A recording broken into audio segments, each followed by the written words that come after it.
छाया साव पंच पर मेठी ते विहु चिट्ठिया दे तम आदाहु में शरणम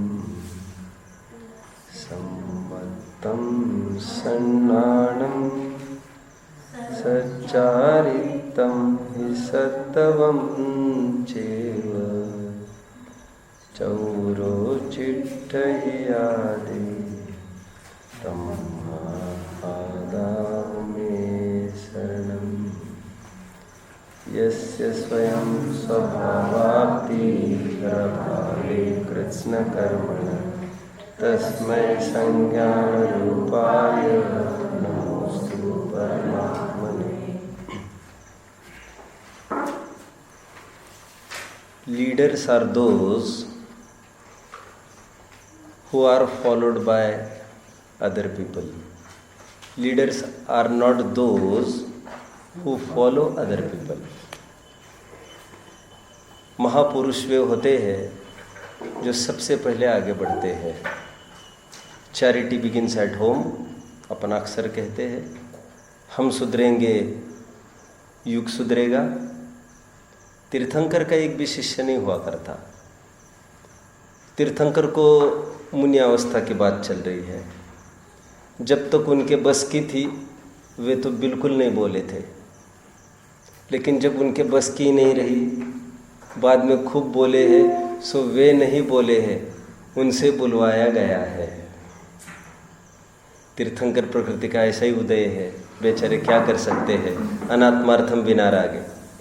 जिसको एक भी शिष्य करने का विकल्प नहीं है, जिसको थोड़ा भी प्रचार का भाव नहीं है, वो सर्वाधिक प्रचार कर सकता है। ये तीर्थंकरों से सीखना चाहिए। और बोल बोल के तो कदापि कोई प्रचार करने की भावना लाता हो, ऐसा तो नहीं होता। किसी भी अटेम्प्ट के लिए हम सफलता चाहते हैं, हम पहले आगे बढ़े। स्वच्छता अभियान है, झाड़ू सबसे पहले हम हाथ में लेंगे। माइक छोड़ना पड़ेगा थोड़ी देर के लिए, नहीं तो वह असरदार नहीं होगा। एवरी फील्ड में 100 सुनार की एक लोहार की। पहले दिन भी कहा था प्रैक्टिस इज, बोलो complete, practice is better than precept. Practice is better than precept means अब प्रैक्टिस में लाओ। हाँ, करनी ये कथनियों से अच्छी है, ये तो कोई तालमेल भी नहीं बैठता है ऐसा बोलने का। दोनों की कैसे तुलना बैठेगी।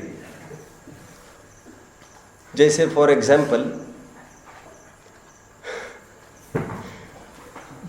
एग्जाम्पल मुझे आपको ये कहना है, बहुत हो हल्ला चल रहा हो क्लास में, मैं शांति चाहता हूँ। उपाय दो है उसके। एक तो ये कहे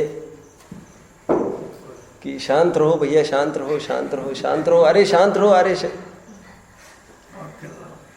तो शांत कराने के, मौन कराने के नारे ही कितने परेशान कर रहे हैं। तो एक दूसरा उपाय ये हो सकता था कि let the public take their own time.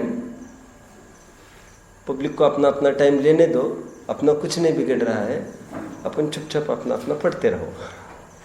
जब पब्लिक को होश आएगा कि अरे हम तो सुनने आए हैं, तो हम शांत होंगे तभी तो कुछ हो पाएगा। तो थोड़ी शांति का अवसर देखकर फिर हम चालू कर सकते हैं बोलना। दूसरा उपाय जो है शांत करने का, वो शांत रहने का उपाय है। एक प्रभावशाली प्रेजेंटेशन, प्रभावशाली अप्रोच आचार्य देव यहाँ से करते हैं कि बोलो भैया कौन त्याग करने को तैयार है। ये भाषा का प्रयोग ना करके आचार्य देव ने, जहाँ पर हम छूटे थे सुबह, तेजामी, मैं त्याग करता हूँ, मैंने ये कहा था अंतिम मिनट में। ये फर्स्ट पर्सन में बात करी है। उत्तम पुरुष कहते हैं उसको, ग्रामर में उसको फर्स्ट पर्सन कहते हैं ना। First person singular, plural, second person, third person ऐसा होता है ना। फर्स्ट पर्सन में आय होता है, आय, तेजामी, मैं त्याग करता हूँ। हम थोड़ा सा विचार करें, है ना। और लोक में भी सब जगह ऐसा होता है। जैसे अभी किसी का भी ले लो, कोई मुझे आकर पूछे ये संकट आया है, हम क्या करें, तो जो सज्जन पुरुष होते हुए ऐसा बोलते हैं कभी भी, ध्यान देना मेरी बात की तरफ। मैं आपको एक बहुत अच्छी चीज़ दिखा रहा हूँ आपको, जो सभी ग्रंथांतरों में फैली है, एक स्क्रिप्ट चलती है। जब भी आचार्य देव के पास कोई आए और कोई पूछे, आचार्य देव की ने अभी लोक की विचार करें। जैसे हम कपड़े की दुकान में गए और उस दुकानदार को पूछे कि साहब क्या करें, हम क्या ले, क्या करें, कौन सा चूज़ करें, आप बताओ, फ्रेंड होगा कोई, तो वो ये नहीं कहता ये चूज़ करो, वो ये कहता है मैंने तो ये लिया है और इतने साल से इसको यूज़ कर रहा हूँ, इसमें कोई प्रॉब्लम नहीं है, मैं तो ऐसा करता हूँ। लोक में भी आप कुछ भी प्रश्न पूछने जाओ, जैसे विशाल भैया आएंगे मेरे पास में, सर्वज्ञ को मुझे कुछ अच्छा बनाना है तो मैं क्या कराऊँ, तो मैं ये कहूँगा कि जब हमारी मुक्ति 2-3 साल की थी तब हम ऐसा ऐसा कराते थे, तो तुम ऐसा कराओ कहने की अपेक्षा मैंने मेरी बात कह दी, उसमें मुझे ये अवसर नहीं है कि आप नहीं मानो तो मेरा कोई अपमान हो, क्योंकि मैंने तो आपको कुछ नहीं बोला था। उपदेशात्मक शैली का कम से कम प्रयोग करके मैं तो मेरे जीवन में ऐसा करता हूँ। एक नॉर्मल आप प्रवचन सारा भी रिफर करें, मैं तो ग्रंथांतर में फैली हुई विषय वस्तु कह रहा हूँ।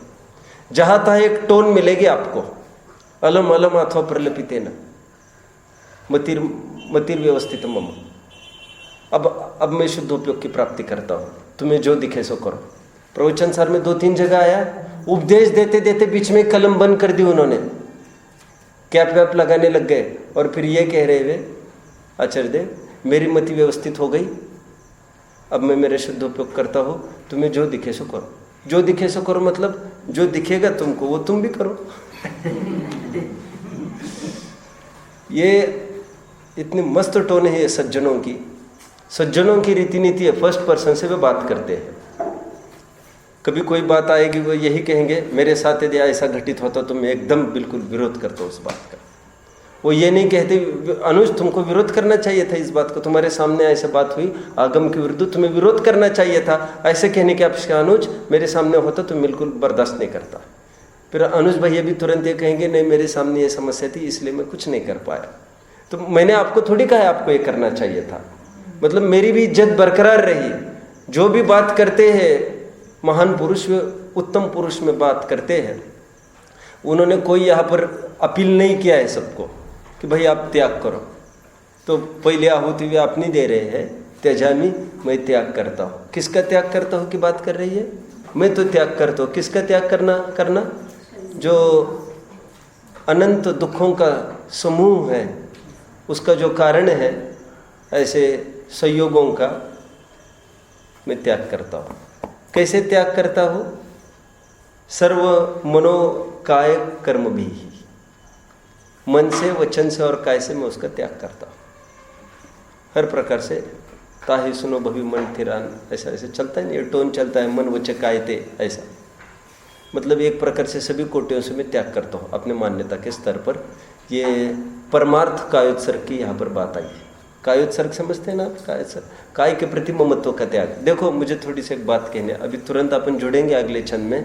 यहाँ पर अभी क्या कह रहे हैं? मैं मन से, वचन से तथा काय से भोगों का त्याग करता हूँ। मन से, वचन से तथा काय से, बोलो, भोगों का त्याग करता हूँ। अभी 1 सेकंड बाद ऐसा बोलेंगे ये, मैं मन वचन और काय का ही त्याग कर देता हूँ। ये क्या बात बोली आपने? अभी क्या बोलते हैं? मैं मन से, वचन से और काय से भोगों का त्याग करता हूँ। अभी ये बोलेंगे, आगामी क्षण खड़ा ही हो रहा है अभी, उसमें कहते हैं छोड़ो ना, मैं मेरी भाषा में बोल रहा हूँ, वैसे वहाँ पर दूसरी भाषा में मिलेगा। छोड़ो ना, मन वचन काय से क्या त्याग करना, वो मेरे है कहाँ जो मैं उससे त्याग करूँ। मैं मन वचन काय को ही त्याग करता हूँ। तो मैंने मेरी भाषा दी है। अभी एक वो अपना छंद बोलेंगे, अपन पढ़ते हैं। ये बहुत ही आध्यात्मिक छंद है, 29वां 29। आइए। न मे मृत्यु कुतो भीतिर्न मे व्याधि कुतो व्यथा, न हम बालो न वृद्धो हम न युवै तानि पुद्गले।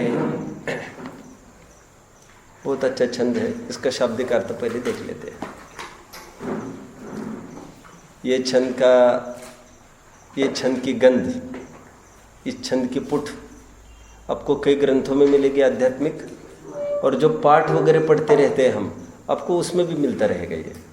ठीक है, तो देखो क्या कहते हैं, न मे मृत्यु कुतो भीति, मेरी मृत्यु होती ही नहीं है तो मैं किसको डरूं।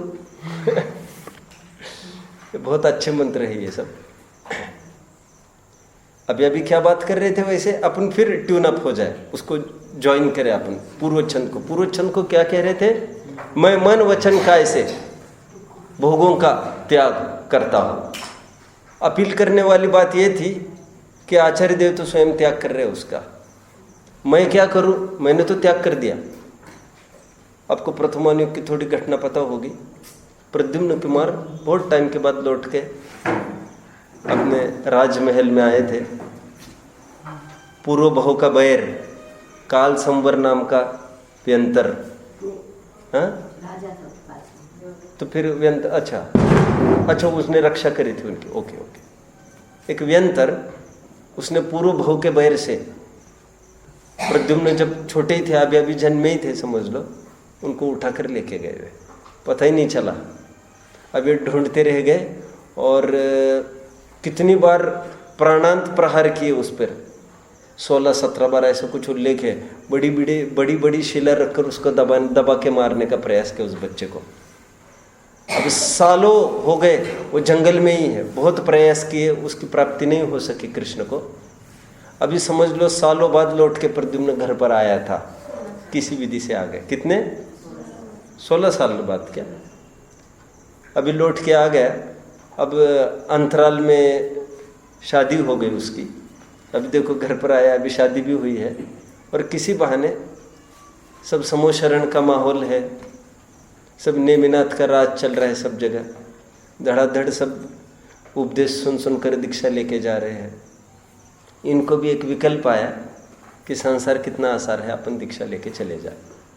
तो एक परमिशन के हिसाब से अपनी पत्नी के पास गए पूछने के लिए कि संसार बहुत दुख रूप लग रहा है, मुझे इजाज़त दे दो, मुझे दीक्षा लेनी है।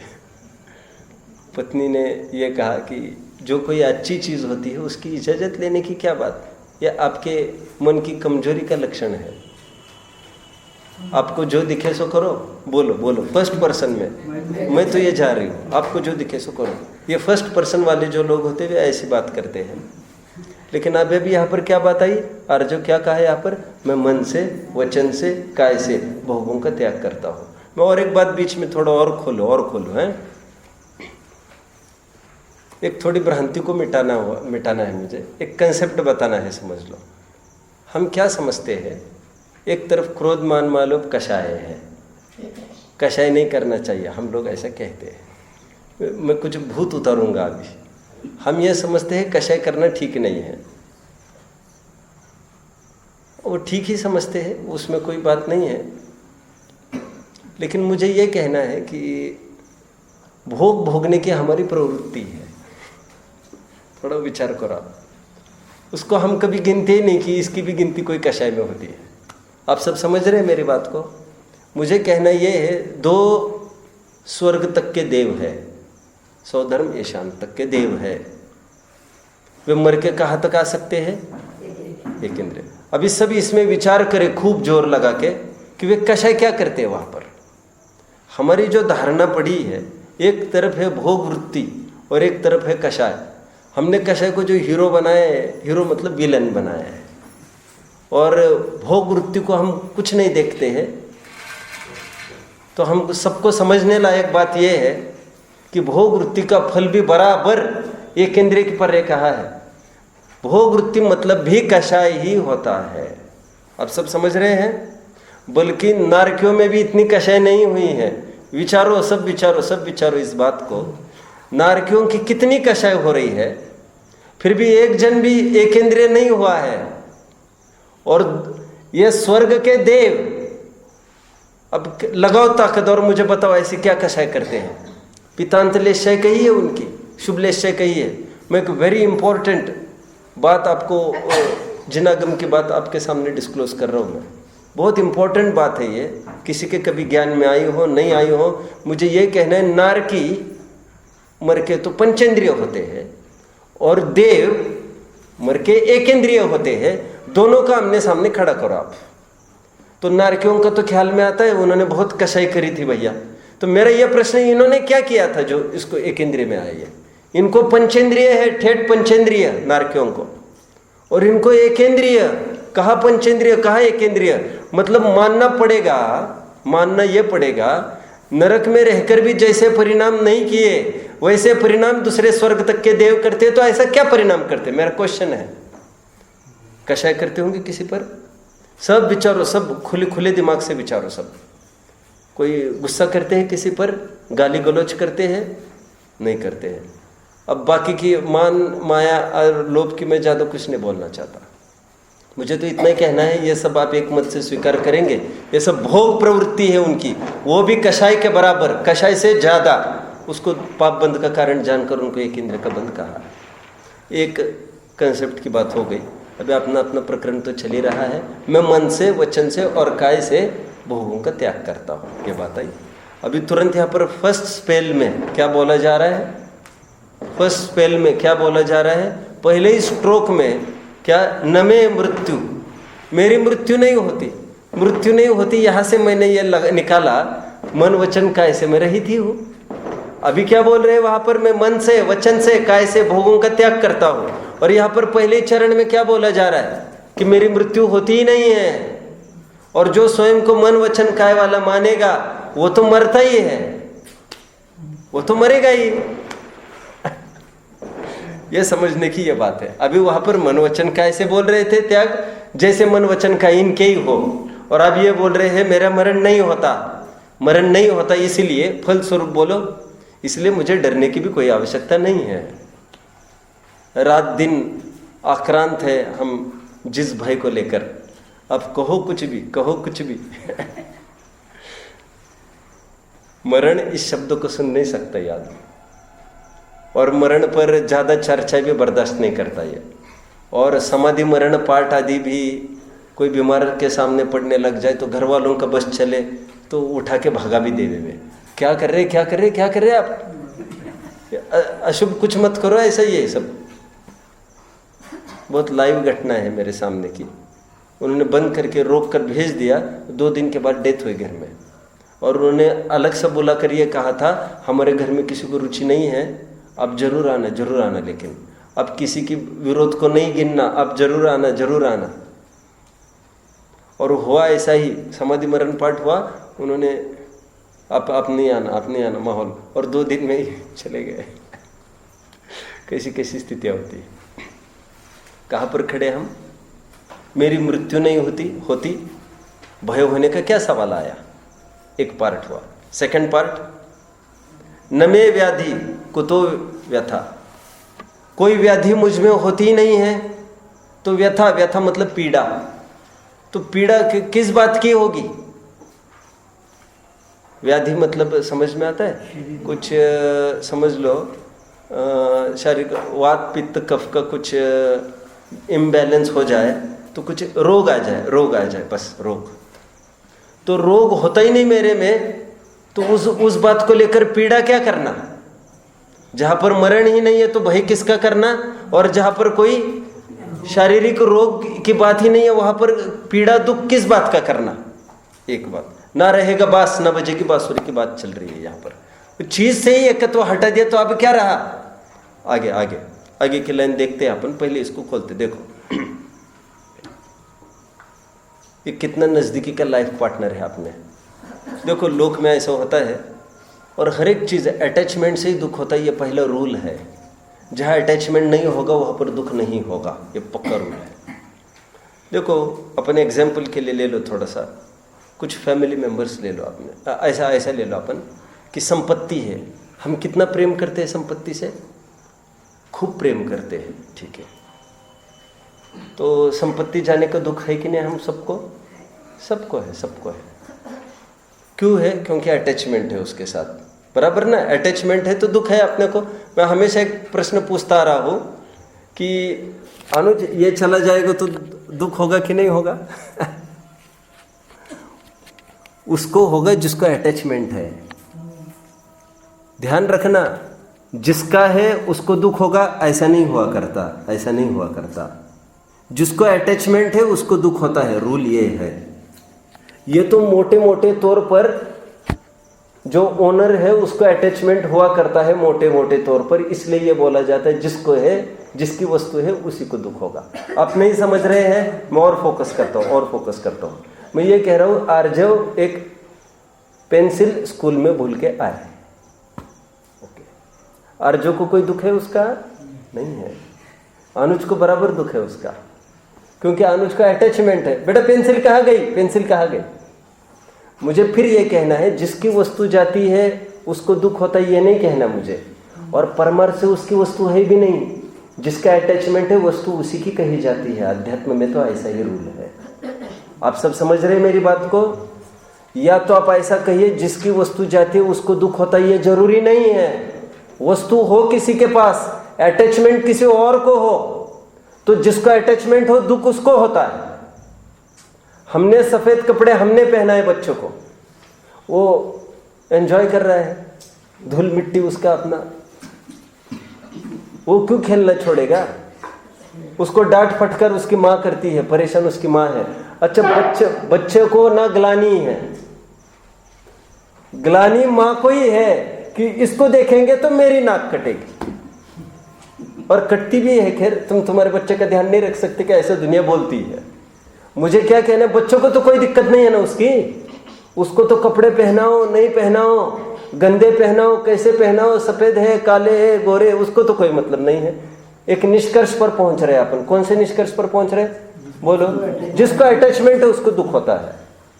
शर्ट पहना है हमने, अटैचमेंट किसी और को हो, दुख उसको होगा। उसने उसके चॉइस का शर्ट लाकर हमको दिया था, हमको ऐसा कोई खास ख्याल में नहीं है वो, कोई उसमें विशेष क्वालिटी हो, और फट गया, हमको कोई दिक्कत नहीं है। लेकिन जिसने लाया उसको बहुत, attachment is directly proportional to दुख।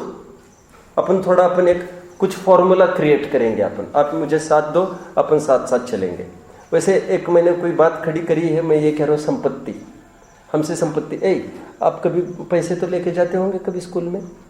नहीं, चलो बच गए तो, नहीं तो बेटा 5-10 मिनट चले जाते अभी मेरे, बच गए तो नहीं, वास्तव में बच गए। लेकिन बाय चांस कभी फीस देनी हो अथवा कुछ बुक्स खरीदनी हो, कुछ स्टेशनरी से कुछ, तभी तो लेके जाते होंगे। हाँ, ओके। पैसे गुम हो गए, आपको सबसे पहले क्या ज्ञान में आता है? यस, मम्मी हो अथवा पापा हो, इन्हीं की तो चेहरा दिखने लगता है, बराबर। आपको पैसे की समस्या नहीं है ज्यादा, आपको यह है किनका डर। मेरे को फिर से यह कहना है आपको, वस्तु जिसकी जाती है उसको तकलीफ हो गया ऐसा नहीं, जिसको अटैचमेंट होता है उसको। अब इनको दिक्कत किसकी है? पैसे की नहीं है, इनको अटैचमेंट मम्मी पापा से है, तो इनके दिमाग में मम्मी पापा दिमाग में आ गए। आप सब समझ रहे हैं? हम पहली बात पर ये खड़े हैं, पहले स्टेप पर, संपत्ति है, उसके प्रति अटैचमेंट है, तो उसका आना जाना हमको सब सुख दुख का कारण बना रहता है। अब सेकंड बात पर आओ। घर में कुछ ऐसा प्रसंग बन गया कि हाउस ऑन फायर, इमेजिन करो आप, लग गई आग, संपत्ति भी जल रही होगी, जान बची लाखों पाए। जान है तो जहान है। पगड़ी एक, सिर एक तो पगड़ी हजार। सिर तो रहे तभी तो पगड़ी की बात करें। बच्चा सो रहा है एक छोटा, खूब संपत्ति है, सब जलने लग गए हैं, क्या करेंगे हम? बच्चे को लाए। सेकंड स्टेप पर अपन खड़े हैं। पहले स्टेप पर क्या कहाँ खड़े थे हम? सर्वज्ञ, संपत्ति, वेरी गुड, संपत्ति। अभी हम और आगे आकर कहाँ खड़े हो गए? अरे बच्चे के लिए तो सब कर रहे हैं। अभी दो अटैचमेंट की परीक्षा हो गई, अटैचमेंट दोनों का था, लेकिन आज ये ख्याल में आया ये पैसा भी जिसके लिए था वो उसका बचना जरूरी है। अटैचमेंट दोनों का है, आज पैसे का जाना भी कुछ नहीं लग रहा है हमको बच्चे के सामने। थर्ड स्टेप पर आओ। अभी थर्ड स्टेप, कोई ऐसा प्रसंग हो जाए, ऐसा प्रसंग हो जाए, नई शादी की है किसी ने, बच्चा है 2-3 साल का, ऐसा ही कुछ प्रसंग है कि अब उस आग में यही घटना को सामने रखो।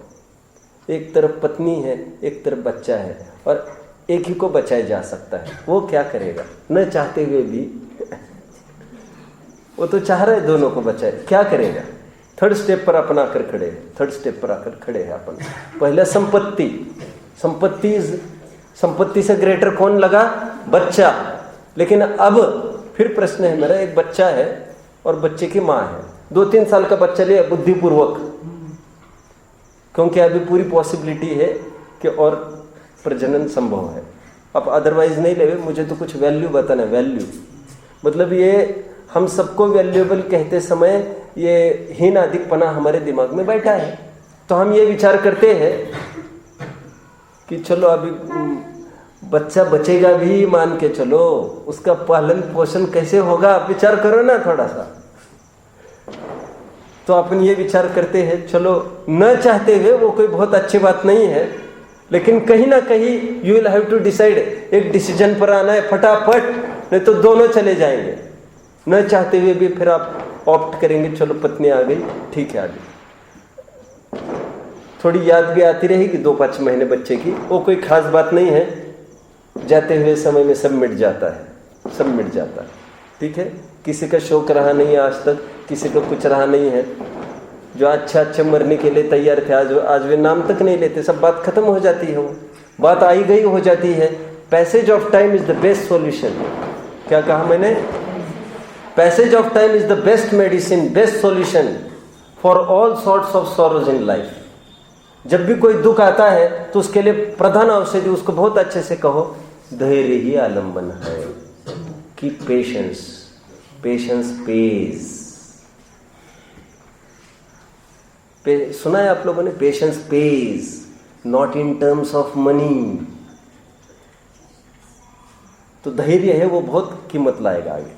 अरे जितने भी बिजनेस है, ये छोटे छोटे प्रॉपर्टी लेकर रखते हैं, छोटे गोल्ड लेकर रखते हैं, what is that pay? Tell me. That is patience that pays. आप समझ रहे हैं? 10-15 साल रुके रहो, वो धैर्य की कीमत है। आप सब समझ रहे हो? कोई जमीन सोना चांदी की कीमत थोड़ी चल रही है वो तो हमारे धैर्य की कीमत है। ये तो हम बस चलता फिर 2 साल में, फिर 3 साल में, लेकिन आज तक टच नहीं किया, वो धैर्य की कीमत है। हम कहाँ तक खड़े हैं वैसे आकर? कहाँ तक खड़े हैं? सर्वज्ञ, कहाँ तक खड़े थे हम? थर्ड में कौन है? पत्नी। Very good, very good. पत्नी को बचाया। और अभी ऐसी कल्पना अपन थोड़ी कर सकते हैं वैसे दिमाग से। यदि घर आग पर है और पति भी जल रहा है, अभी केस बदल रहा हूं मैं थोड़ी, पति भी जल रहा है और लड़का भी जल रहा है, और लड़का इज मान के चलो 30-40 साल का हो गया है, वेल टू डू हो गया है। अभी उस पत्नी को जाकर पूछा जाए, उस लेडी को, कौन बचे दोनों में, वो क्या चाहेगी? तो मामला बदलता जा रहा है निरंतर, आप समझ रहे हैं। Survival of the fittest. बहुत खराब हाल है। जिसका जितना योगदान उसको उतना काम चल रहा है। देखो कितनी बड़ी बात है। और आगे बढ़ते हैं। कौन सी स्टेप पर खड़े हैं अपन? 4 स्टेप पर आए हैं वैसे अपन। जिसने पूरा जीवन अपना समर्पण सब किया है जीवन भर, जो कभी प्राइम यूथ में था, भरी जवानी में था, 30-40 साल का था, खूब कमाता था, उसी के आधार पर घर चलता था पूरा, इसी के रुख से सब रुख होता था। पापा मम्मी एवरीवन सब इसके अधीनस्थ रहते थे। काल ने पलटा खाया। आज 40 साल का आदमी 60 की तरफ बढ़ा, 60 की तरफ बढ़ा, बच्चे भी अभी कमाने लग गए, सब हो गया। 60 से 70 की तरफ बढ़ा, रिटायरमेंट की तरफ आ गया।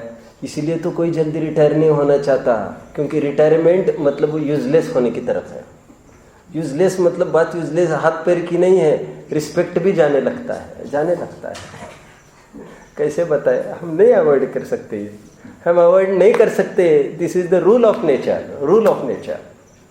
हम चाहे वही प्रेस्टीज, वही हमको सब मिलता रहे, नहीं होता, ऐसा नहीं होता। मुझे तो यह बताना है, न में मृत्यु गया लेट, वाई लेट, थोड़ा टाइम पर चलो। तुम्हें तो कोई काम नहीं होता होगा वैसे, मतलब तुम आना चाहिए 3 टाइम बराबर। न में मृत्यु की बात करनी है वैसे अपने को, ये नहीं भूलना चाहिए। उसके लिए कुछ खड़ा किया है अपन ने उदाहरण समझने के लिए। और सिद्ध क्या करना है हमको, जितना अटैचमेंट है उतना दुख है। चाहिए तो सब हमको, लेकिन इजीली जो निकलेगा, निकलने में कोई आपत्ति नहीं, समझ लेना वहां पर अटैचमेंट कम है, बस इतनी बात है। अभी हम एकदम स्टेज पर ऐसे आकर खड़े हो कि वो आदमी जो 30-40 साल का था, कभी 40-45 साल का, जो करता धरता माना जाता है, 40-50 का ले लो आप, तो सब आँख मीच के उस पर उसको वोट करते थे। आज वो 85-90 की तरफ ढल गया आदमी, बिछाने पर है, 5 साल हो गए, 10 साल हो गए। आज वो चला जाएगा, कोई रोना जरूरी है क्या? प्रश्न है मेरा। रोना जरूरी है? लोग आकर सांत्वना देने का कोई काम ही नहीं बनता है, क्योंकि आंखों में आंसू तो दिखे तभी तो हमारा रोल चालू होगा। उनका आना बेकार ही दिखता है उनको। राजस्थान वगैरह में तो अभी आजकल पुजारी लगाने लग गए ना। हम पूजा नहीं कर सकते, फुर्सत नहीं है, तो लोग पुजारी लगा लेते हैं। मैं तो कभी कभी व्यंग्यात्मक शैली में ये कहता हूँ, कितना अच्छा धर्म है अपना, फिर एक नौकर लगा लो, उसको बोलो उपवास तुम करो, फल अपन लेते रहो। लेकिन कहीं कहीं ऐसा होता है, खास तौर पर राजस्थान में बहुत होता है, कोई मर जाए, किराए के आदमी बैंड बाजा के लिए लाते, ये तो आपने सुना होगा शादी ब्याह के लिए, लेकिन आदमी लाते हैं तुमको रोने का पैसा मिलेगा, खूब रो यहाँ पर, और वो छाती पीटते हैं बराबर 3-3 घंटे के इंटरवल से। उनकी एक टीम है, वो ट्रेंड है, कैसे रोना क्या रोना वही जाने, सब अलग अलग संगीत है, धुन है उनकी अपने अपनी, प्रोफेशनल है, उनको रोने में ही जीवन जा रहा है उनका पूरा। उनको कैसे रोना आता हो वो कुछ समझ में भी नहीं आता है।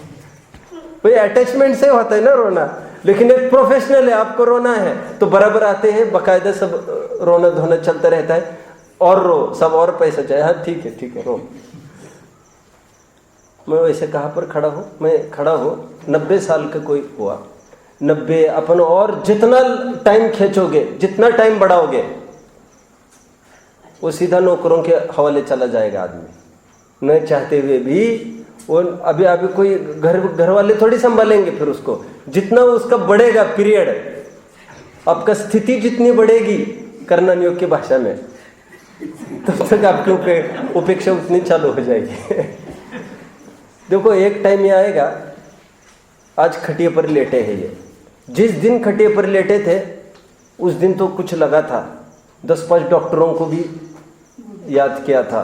जैसे ही टाइम पास होने लग गया तो वो फिर डॉक्टरों को बुलाने का भी कम होने लग गया, और हमको भी ख्याल में आने लग गया कुछ होना जाना नहीं है। मराठी में कहावत है, बोलेगा कोई? बोलो कोई मराठी की कहावत। हाँ,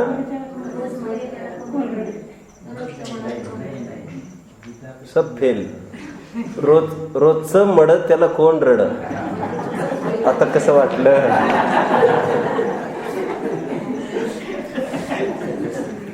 क्या बोलो?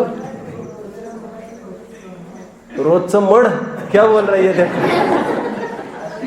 आजकल के मराठी थोड़ी बोल सकते हैं, वो ऊपर की बिंदी का समझ नहीं सकते रहस्य, वो मड बोलते, मड। रोजचं मड त्याला कोण रड। चलो छोड़ो, अपनी बातों पर आओ। मुझे ये कहना है, हाँ रोज का रोना कोई जायज भी नहीं था, उसमें कोई कहता भी नहीं, लेकिन एक बाय सेल्फ, अब वो एक उम्र हो गई तो किसी को दुख का कारण नहीं लगता, वो तो इसलिए ढोते रहते कि रिस्पॉन्सिबिलिटी है अपनी, फिर कौन करेगा दूसरा। ऐसी को हाँ गौशालाएं जैसी भी शालाएं चालू हुई है, ये वृद्धाश्रम भी, लेकिन अभी ऐसा कुछ नहीं है, अपना अपना सब, मतलब जाएंगे तो भी कोई परवाह नहीं है। मुझे ये कहना है 50 साल के थे तब यही आदमी था, आज वो जा रहा है, आज वो क्यों दुख का कारण नहीं है? बताना कोई मुझे।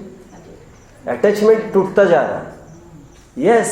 यस, आदमी वही है, जाने वाला भी वही और विदा करने वाला भी वही, दोनों वही है कि वही है। लेकिन आज अटैचमेंट जो डिग्री टू डिग्री घटेगा तो उनके जाने का दुख भी हमको खलेगा नहीं। ओके, मैंने बहुत सारे केसेस खड़े करके दिखाए। सबसे ज्यादा अटैचमेंट जो जितना नजदीकी का हो उससे होता है। कहते भी उसी को, जिससे अटैचमेंट है नजदीक का तो वही को तो होगा। ये समझ लो, जैसे अभी इतने उदाहरण दिए, अभी एकदम अपन आते हैं अंदर में। नजदीकी का लाइफ पार्टनर अपना बॉडी है अपने, पहले तो शरीर, जन्म से लेकर मरण तक। अरे वो साथ में रहता है, ये कहना भी बहुत दूरी का कथन है। जन्म से लेकर मरण तक वो साथ में रहता है, ये भी दूरी का कथन है। अरे उसका साथ रहना ही जन्म है और उसका जाना ही मरण है। तो जितना नजदीकी का लाइफ पार्टनर है उसके वियोग में उतनी हाय हाय होती है। ऐसा कभी नहीं होता इसमें।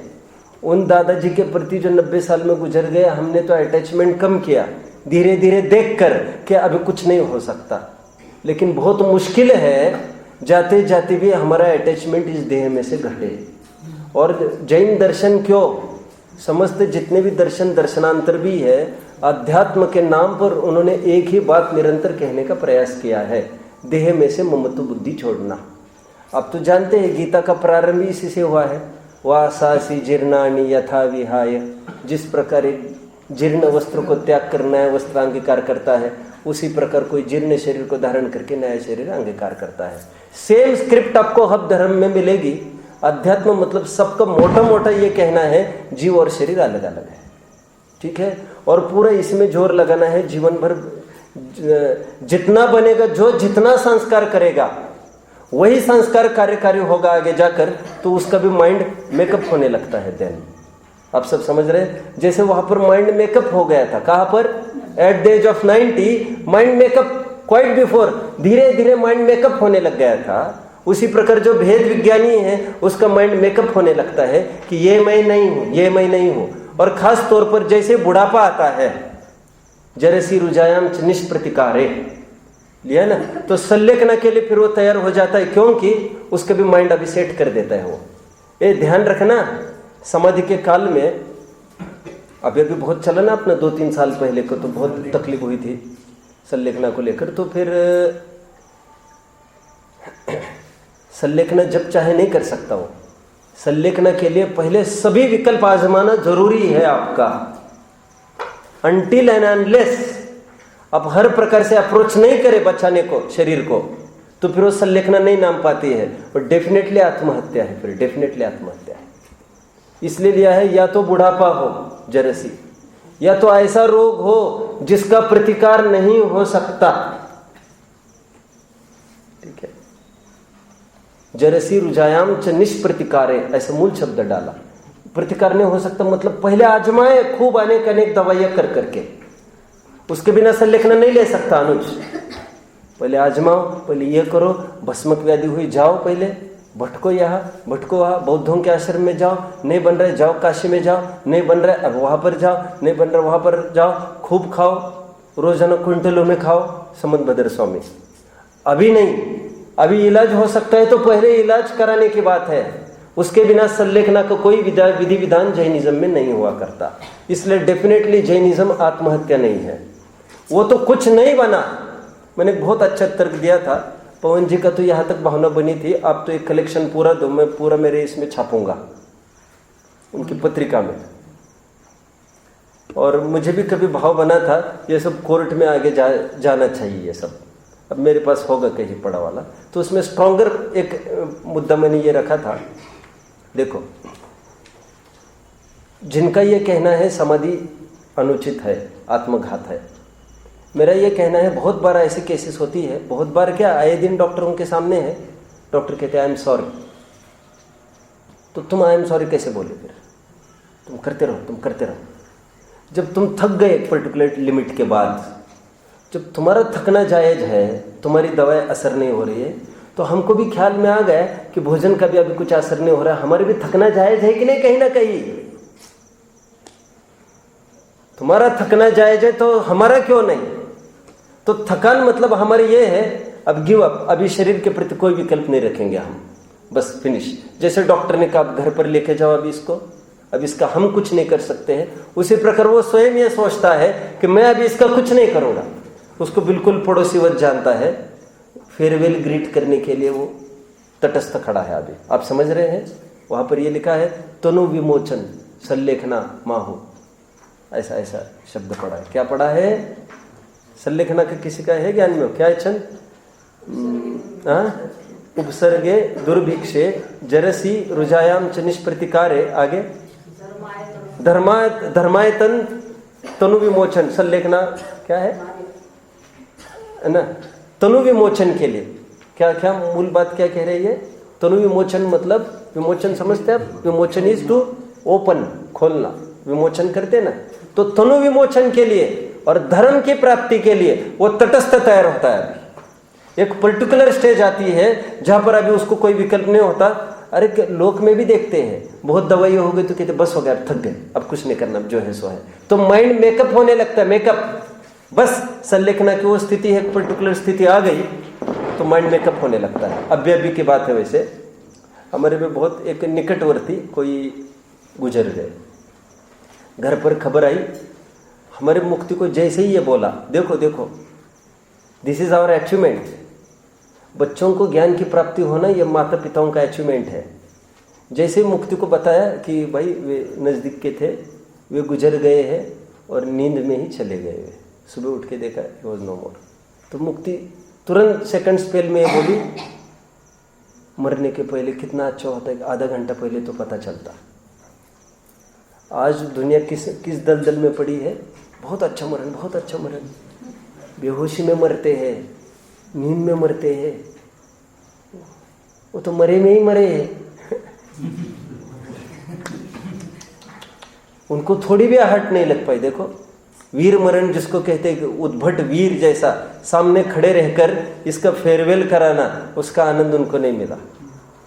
जो एक कहना चाहिए अध्यात्म का कलश है, समझ में आता है। यहाँ पर ये पूरे जीवन भर के संस्कार की बात है। जीवन भर प्रत्येक हर घड़ी में, हर मिनट में ये संस्कार करते जाओ। जैसे लड़की पैदा हुई तो लड़की पैदा होती क्या संस्कार करा है? नर्स ने क्या कर बोला, बाहर बारात आएगी। नर्स ने ये नहीं कहा लड़की होगी। तो जिस दिन से लड़की हुई है तो उस दिन से संस्कार चालू किया है कि वो पराये धन है, पराये धन है। तो उसका जाना हमको आकरता नहीं है। वो कोई वन डे प्रोसीजर नहीं है। वो 18 ईयर्स का, 20 ईयर्स का, 22 ईयर्स का जो भी स्पैन होगा, वो 22 ईयर्स के साधना है जो फटाफट आज उसको छोड़ने के लिए तैयार हो गए हैं। मानसिकता उसी प्रकार, ये मानसिकता प्रत्येक समय में हम बनाए रखें। और डूबते को तीन का सहारा होता है, कब ये तीन का काम में आएगा, कब कौन सा परिणाम हमको तारेगा, ये संस्कार निरंतर बनाए रखना चाहिए। यहाँ पर क्या बात चल रही है वैसे, कौन सा टर्म की चर्चा है? न मैं मृत्यु, मेरी मृत्यु नहीं होती, कुतो भीति। तो डरना किस बात का? अजरामर तत्व जो दो की बात करी थी सुबह, आज सुबह बात चल रही थी दो वस्तु को दो देखना। मैंने वैसे एक बात कही थी आपको, लेटर रिपीट टुडे अगेन। मैंने कभी कहा होगा, एक मेरे भाई है डॉक्टर, ऑर्थोपेडिक सर्जन है। तो मेरे सामने बात कर रहे थे, एक पेशेंट से कुछ बात कर रहे थे। वो कह रहे थे अभी कैसा है, क्या है, अब दवा लेते रहो आदि आदि। तो फ़ोन होने के बाद मैंने वैसे ही पूछा कि क्या बात है। तो एक ऐसा मरीज़ है, ऐसा पेशेंट है, उसको एक देखते हैं तो दो दिखते हैं। होता है ऐसी डिसीज़ ही है। यहाँ पर कोर्निया में कुछ होता होगा पीछे, एक दिखेंगे तो दिखेगा। कैसी दशा होती होगी उसकी। डॉक्टर के पास आया होगा तो कहाँ देखा होगा उसने, क्या बात। तो मैंने कहा आप क्या इलाज करते हैं इसका?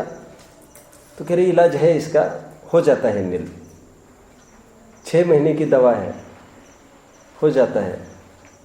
देखो मैंने कहा हमारे अध्यात्म में भी एक रोग बताया है। वो दरअसल इतना सा फर्क है, वो 2 है उसको दिखता 1 है। तुम्हारे में क्या रोग है? आदमी 1 है, तुमको दिखता 2 है। और सुना आश्चर्य तो देखो ना, हमारे इसमें भी 6 महीने का ही कोर्स बताया है। षण्मासम एकम, 6 महीना निरंतर जो भेद विज्ञान करेगा उसका काम हो जाएगा। कितना मिलता जुलता है ये सब। सुनो सुनो सुनो, यहाँ पर बहुत अच्छा टर्म है। आप कदाचित पूजन करना भूल जाओ, कदाचित नमोकार मंत्र कहना भूल जाओ, लेकिन ये महामंत्र को अंगीकार करो, मेरा मरण नहीं होता। मैं तो कभी कभी ये कहता हूँ, जैसे कोई फ्रूट है, फ्रूट आम को लो, दिमाग में लाओ। आम की अवस्था, कच्चा था पहले आम, फिर वो पक गया, एक पर्टिकुलर स्थिति आती है, फिर सड़ता है, गलता है, आदि आदि स्टेजेस उसकी होती है। मुझे ये कहना है कि ऊपर आम की ये स्टेजेस चलते समय नीचे जो अंदर का बीज होता है ना, बीज, गुठली कहते, गुठली कोई कहते उसको, वो उत्तर उत्तर एकदम कठोर होता जाता है। ये रूल है, रूल। बाहर का सड़ता गलता जाता है, अंदर का उतना कठोर होता जाता है, रिजिड, और उतना बलवान बीज माना गया है वो। और जितना कच्चा आम होता है ना, उसका ये समय के पहले पड़ा वाला है, तो उसका बीज अंकुरित होता ही नहीं है फिर तो। ये तो रूल है। ये एक कैसा सुंदर जैनिज्म है। कितना, एक जर्मन की लेडी जैनिज्म पर आकृष्ट इस सिद्धांत से हुई कि जैनी ये कहते हैं कि तोड़ के आम नहीं खाना चाहिए गिरा के। कितना अच्छा कंसेप्ट है उनका, ये थिंकिंग है, क्योंकि हम वो आम खाए जिसको बोने से और आम आए। आप सब समझ रहे हैं? जर्मन की लेडी का, किसी को चाहिए तो मेरे पास पूरा आर्टिकल भी है जर्मन की लेडी का। वो जैनिज्म से आकर्षित हुई, वो आम को देखकर, तुच्छ फल अभक्ष्य है ना जैनिज्म में, वो बात उसको बहुत इन्फ्लुएंस कर गई। तुच्छ फल क्यों अभक्ष्य होगा? क्योंकि हम वो फल खाए जो और वो आगे भी किसी कोई फल खा सके उसका। अपन प्री मैच्योरिटी स्टेज में उसको खाओ, वो तो अपन खाओ और खत्म हो जाए, फिर उसका फिर कुछ नहीं होगा, उसका वंश आपने खत्म कर दिया। खैर अब तो आ गया, कहाँ तक बढ़ा हूँ मैं तो ये कह रहा, एक फ्रूट का एक रूल है, हम सब अपने ऊपर घटित करें इसको। हमारी उम्र दिन ब दिन बढ़ती है, हमें चाहिए ये चाह था, कच्ची उम्र से पक कर आ गए, अभी सड़ने गलने की तरफ भी हम चालू हो जाएंगे, हो रहे हैं समझ लो। जो बाहर का सड़ने गलने लग जाता है, तो अंदर का बीज परिपक्व होना चाहिए। हम जो कहते हैं जाती उम्र में ज्ञान ढीला पड़ता है, शिथिल पड़ता है, स्मरण खत्म होता है, ये बिल्कुल अज्ञानियों की बातें हैं। जो हमारी उम्र बढ़ती है, हमारे स्मरणशीलता, धर्म का ज्ञान, वो विषय जोर आता है। अरे जैसे कोई बहुत धनवान जीव है, पैसा बहुत ही इसलिए चाहे जहाँ खर्च करता है, क्यों? जहाँ है नेसेसरी वही खर्च करता है। बहुत विद्वान है, बहुत ज्ञानी है, वो उपयोग वही खर्च करता है जहाँ नेसेसरी है। आज सब्जी कैसी बनी और कैसी बनेगी, नमक नहीं डाला क्या, भूल गया क्या, फिर हरा रंग कैसी नहीं आया, पीला कैसे नहीं आया, लाल, हम उपयोग किसमें बर्बाद कर रहे हैं? कैसे समाधि नहीं होगी? डेफिनेटली नहीं होगी। नदी होने के लिए वो एक धारा बननी चाहिए। वो आप समझ रहे सब? 10 दिशाओं में पानी बहेगा तो वो पानी सब नष्ट होगा, एक दिशा में आएगा तो वही स्रोत का बनेगा, आगे धारा बनेगी, धारा से नदी बनेगा, नदी बनकर वो समुद्र में मिल सकेगा। बट कब? जो वो एकत्रीकरण होना चाहिए, उनका उपयोग ऐसा 10 जगह लगेगा तो मिटेगा, फिर मिटेगा। मेरी मृत्यु होती नहीं, मुझे डर किस बात का? एक व्याधियां मुझ में आती नहीं, शरीर से भेद विज्ञान हो गए ना अभी, तो मैं रो किस बात को लेकर? देखो ये आनंद की बात चल रही है। डेथ फेस्टिवल कहते हैं उसको। एक पुस्तक क्या लिखी गई, डेथ फेस्टिवल, समझते हैं आप? बैरिस्टर चंपत राय ने लिखी, मृत्यु महोत्सव। कितना आनंद होता होगा, कितना आनंद होता होगा। और ये जा रहा, और मरण ऐसी स्थिति है, डॉक्टर्स कहते हैं ऐसा, हजारों पहाड़ी बिच्छू डंक मारते हैं, इतनी तकलीफ होती है, कहते हैं। जो मरण का कहते हैं ना, कैसी कैसी वेदना होती है, ये तो मैंने स्वयं पढ़ा है। ये सब मोटे मोटे तौर पर है तो ऐसा ही। इसलिए मरण की तो ये स्थिति है, हजारों प्रतिकूलताएं एक साथ अटैक करती है। जिनके पास जीवन भर की साधना नहीं हो, वो वहाँ पर डेफिनेटली नहीं टिकेगा। जो जीवन भर का साधक हो, वो भी वहाँ पर टिक पाए, ये बहुत मुश्किल है, बहुत मुश्किल है। तो हम निरंतर ये संस्कार डालते रहे, मेरा मरण नहीं होता, मैं अजरामर जीव तत्व हूँ, अमूर्तिक तत्व हूँ, ज्ञान वाला हूँ, मैं ज्ञान वाला हूँ। दर्पण में देखने की आदत तो नहीं होना चाहिए। I hardly remember if I have ever seen in the mirror.